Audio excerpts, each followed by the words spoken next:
Hello Formula 1 and IndyCar fans. Welcome to Formula Pun Racer. Today is February 28th, 2023. As you may have guessed from the title of this video, today is a very bittersweet day for me. But to put it as Vanessa Williams would put it, save the best for last, I'll just say that the bitter parts of this video are as follows. For me personally, it is a sad day because today marks 10 years since my beloved grandmother passed away. She was only 81. My family and I miss her very, very much. So, Grandma, wherever you are, this candle is lit for you and for my late grandfather too, who died 5 years later. So, for at least 5 seconds of silence, we will observe you, Grandmother. We miss you very much.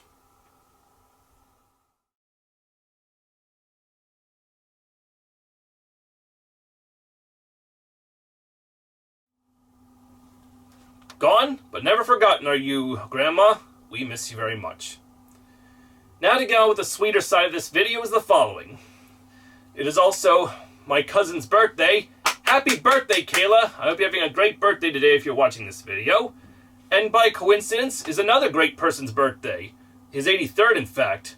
Today is the 83rd birthday of the greatest racing legend that ever lived. The one, the only, Mario Andretti!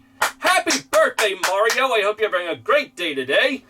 And I wish your team, Andretti Autosport, the very best of luck in the IndyCar season, especially with the first race less than a week from now.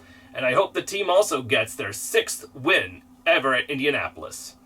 And what you see here behind me are 3 cars that Mario has successfully driven to victory in his career. I'll give you a brief background in each of them.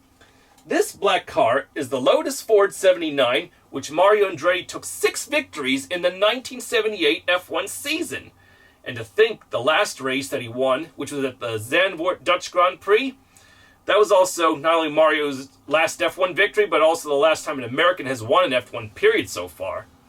But it was enough to get Mario Andretti his first and only F1 championship. He's only the 2nd American to win the championship after Phil Hill did in 1961.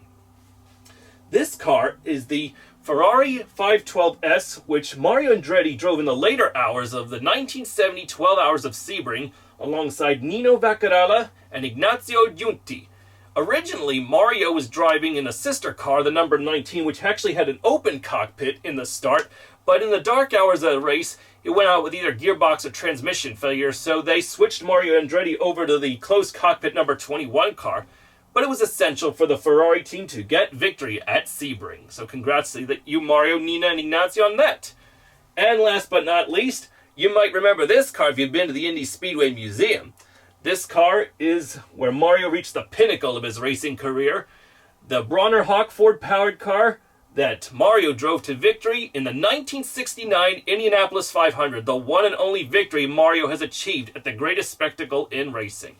He has had not much luck in the Indy 500 ever since, but plenty of victories in other classes of racing before, after that too. So, Mario, I hope you like this salute to you and your birthday. And how about that? Because not only is Mario Andretti's year of victory at Indianapolis 1969, that was also the same year Sesame Street premiered. Shut up!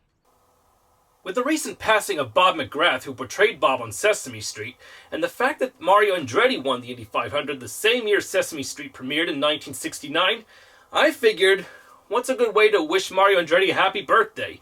Mush Sesame Street in Indy 500 with one of Bob's infamous songs, and this is what you get. Oh, Mario, I hope you find this tune cool, because I'll do one for you and for last year's Indy winner, too. Oh, who are the drivers in the 500? Indy 500, Indy 500. Say, who are the drivers in the 500? The drivers you see at each race. Well, Mario is a racing legend. He's won everything you can imagine. NASCAR, sports car, F1, Indy, yes. That's quite a record, I'll confess. Because Mario's a legend of the 500. Indy 500, he's won the 500. Andretti is a legend of the 500. A driver you see at each race. Marcus Ericsson is really speeding. Around the track he hails from Sweden. By doing so he has a lot to gain, such as drinking milk in victory lane. Because Marcus is a winner of the 500, Indy 500. He's won the 500, and Mario is the legend of the 500. They're the drivers so divine as they streak across the line. They're the drivers you see at each race.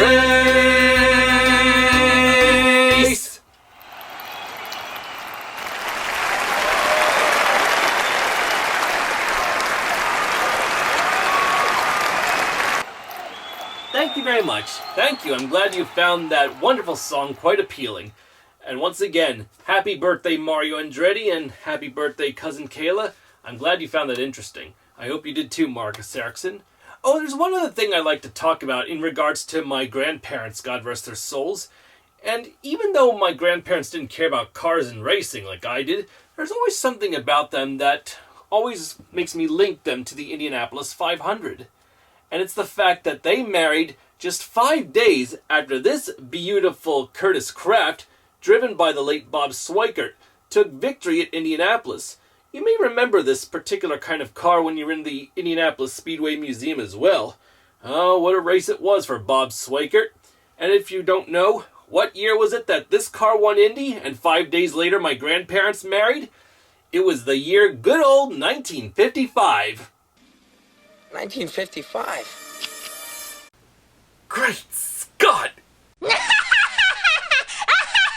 Yeah, it's true. My grandparents married 5 days after Bob Swikert won the Indianapolis 500. Sadly, however, in that race it was tragic for Billy Vukovich, who was gunning for a hat trick of victories as he was the back-to-back victor in 53 and 4, but the 1955 Indy 500 cost him his life in a tragic crash on the backstretch, so tough luck. And for all the drivers who have won back-to-back victories, with Helio Castroneves being the latest in 2001 and 2, no driver has ever won more than 2 in a row so far. Well, that is definitely a record yet to be made at Indianapolis. But now, with the Formula 1 and IndyCar season about to beckon on March 5th, well, it's going to be an exciting weekend of racing, isn't it? Unfortunately for Aston Martin fans, Lance Stroll, the Canadian, is not going to race in the Bahrain GP because in fitness, as he was bicycling in Spain, he fell off his bicycle and broke his hand in a few places, so he's not fit to drive. So, no Canadian in the first F1 race of the season this year, eh? It stinks! So with Lance Stroll out of the picture for the first round of the season, he will be replaced by Aston Martin and McLaren reserve driver Felipe Drugovich of Brazil. And this will be his first F1 outing, in fact. He will be teammates at Aston Martin with Fernando Alonso in the Bahrain GP. And, of course, we have yet to see who's going to come out on top in qualifying and, of course, the race. A few days from now, practice will begin in Bahrain. We'll soon see if either Ferrari, Mercedes, Red Bull, Aston Martin, and the other teams will use their Bahrains wisely to come out on top. Last year I mentioned that there was supposed to be a deal between Red Bull and Porsche powertrains coming together in 2026, and that deal fell through. Well, guess what? We're in for a big surprise because Ford has decided to link up with Red Bull in 2026. So it's almost like a reunion for the team because Ford initially had the team in Milton Keynes when it was the Stewart Racing team in 97. And then by 2000 it merged into Jaguar Racing, which at the time was owned by Ford. But when Jaguar had not been successful in F1 and Ford pulled the plug on the operation, the Red Bull company bought the assets to the team, so Ford is back, just no Jaguar, because Jaguar is no longer owned by Ford. But still, isn't it amazing to see that Ford coming back to the Milton Keynes headquarters that Red Bull has taken over for? Oh boy, this is going to be an exciting one. Red Bull and Ford back together in 2026. Unlimited technology from the whole universe, and we cruise around in a Ford POS.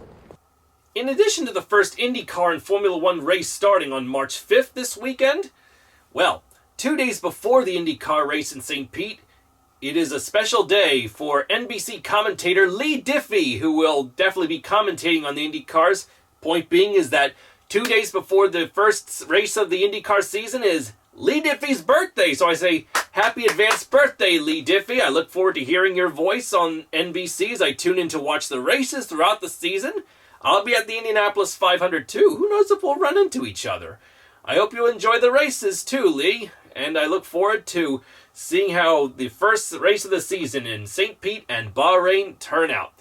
In any case, thanks for watching my video, everyone. Hope you liked that special birthday nod to Mario Andretti as well as my late grandparents. If you like, please subscribe to Formula Pun Racer. Hopefully the next video will be a lot more humorous than this. And we will see how F1 and IndyCar racing goes for 2023. That's all for now, everyone. See you in the next video. I'm Aaron Cylinder, firing on all cylinders.